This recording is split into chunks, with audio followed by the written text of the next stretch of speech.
ሰላም ቤተሰብ እንዴት ናችሁ? ደህና ናችሁ? ያላችሁ ባላችሁበት ቦታ ሰላማችሁ ይብዛ። ግሬስ ፋሚሊ ጨረቃ ፋሚሊ እንላችሁ እንዴት ናችሁ? ማተናል ትላላችሁ። አብርሽ እንዳያችሁ ፋ ድምቅ ብሎ ትላንትና ቀልበት አርግልኝ ብላ ነበር ሄርሜላ። ዛሬ ደግሞ አያችሁት ቤሎ አለብሷት መጣ ትላላችሁ። ወይኔ አብርሽ የተረግብት ማለት ትንሽ ማለት እንትን ብትሆን ጥሩ ነው ብዬ አስባለሁ። እና ረጋ ትንሽ እንጃ ሁሉም ነገር ይሁን የሚባል ነገር ነገ ጥሩ አይመጣውም።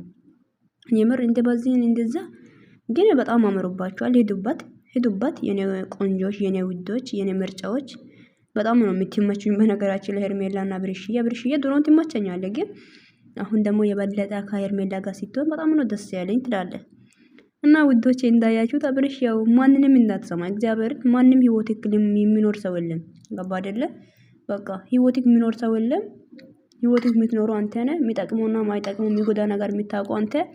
ስለዚህ ምን ማድረግ ይቻላል? አንድ ሰው እኮ የፈቀደና የተፈቀደልን ህይወት ነው የምንኖረው። ገባችሁ አይደለ? እና እንደዚህ ሆናችሁ ስላያችሁ ደስ ብሎኛል።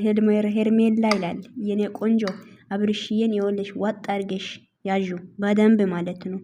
ጠንቅቅ አርገው ልጁን ይወልሽ። ይሄ ጭቅጭቅ ንዝንዝ ምናምን ይበቃል። በቃ ልጁ ይኖርበት። አሁን ከዚህ በኋላ ፈታ ብሎ ይኖርበት። እድሜውን እኮ በጭቅጭቅ ጨረሰው እኮ ተው እንጂ ይኖርበት አብርሽዬ። እንደ የኔ ወንድም አረ ኖርልኝ ፋብለ እንደ ኋላም 9-10 ሞት ነው አሉ። ስለዚህ ስለተጨነቅ የሚሆን ነገር የለም። የተፈቀደልን ሰው ይዚ አንተም ወደፊት በቃ ተጋብቷል ዛሬ ትላላችሁ። እልል በሉ ሙሽራና ሙሽራ። መልካም ጋብቻ ይሁንላችሁ። መልካም ጋብቻ የፍቅር የደስታ ወልዳችሁ ከብዳችሁ ለማየት ያብቃን። ማስታወቂያ እየሰራችሁ ከሆነ ግን ጥሩ አይደለም። ለማንኛውም ውዶቼ ግን አምሮባችኋል። እውነት ሲነግራችሁ እግዚአብሔርን በጣም እምር ብላችኋልና ሄርሜላ አብርሽዬ ማለት ነው የኔ ውዶች፣ የኔ ምርጫዎች።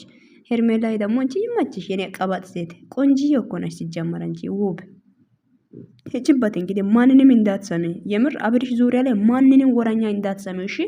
የተኛውም ያው ብዙ ሰው እኮ ንፋስና ወሬ ስለሚሰማ እኮ ህይወት የሚበላሸው። ስለዚህ አንቺ እንዳትሰሚያችሁ፣ ቦታ እንዳትሰጪ፣ አብርሽን ይዘሽ ወደፊት በቃ አብርሽን ችግሩን ሁሉም ነገር እየተጋራሽ ከሱ ጎን ሆነሽ በቃ ይሄ ንዝንዝ ጭቅጭቅ ጥፊ በጥፊ ማማታት ምናምን የለም። ይሄው ልጁን አንከባከቢው ሴትዮ። ገባሽ አይደለ? የተከበረ ሰው እኮ ነው አብርሽ። እና የኔ ወንድም ይመቼ። አንተ ብቻ አፋባል ደስታክ ስለተመለሰ ደስ ብሎኛል። ባክ ይመቻችሁ እና በጣም ወዳችኋለሁ። በጣም ነው ማከብራችሁ የኔ ወዶች። ቪዲዮን ሼር ላይክ አድርጉ፣ ቤትን ሰብስክራይብ አድርጉ። አብርሽን የምትወዱት ሰዎች ብቻ ላይክ አድርጉ። የማትወዱት ግን እኔ አትስደቡኝ ኮሜንት ስር። እኔ እውነቱን ነው የተናገርኩት። በቃ አብርሽ ደስ ስላለኝ ደስ ብሎኛል አልኩ። ግን አሽቃባጭ ነው የምትሉኝ። የምንም ማሽቃበጥ አይደለም። ምን ማሽቃበጥ አለ እዚህ ውስጥ? ለምንም አላሽቃበጥኩም ነው የምላችሁት። እና ቪዲዮን ሼር ላይክ አድርጉ፣ ቤትን ሰብስክራይብ አድርጉ። ይመቻችሁ ነው የምላችሁት። ይመቻችሁ ፋባሉ እሺ። በቃ አያላሽ ብትሄድ አማራሽ ትመጣለች። በቀላ ቢሄድ አያላ ይመጣል ነው የሚባለው አይደል? ያው እንደዚህ ነገር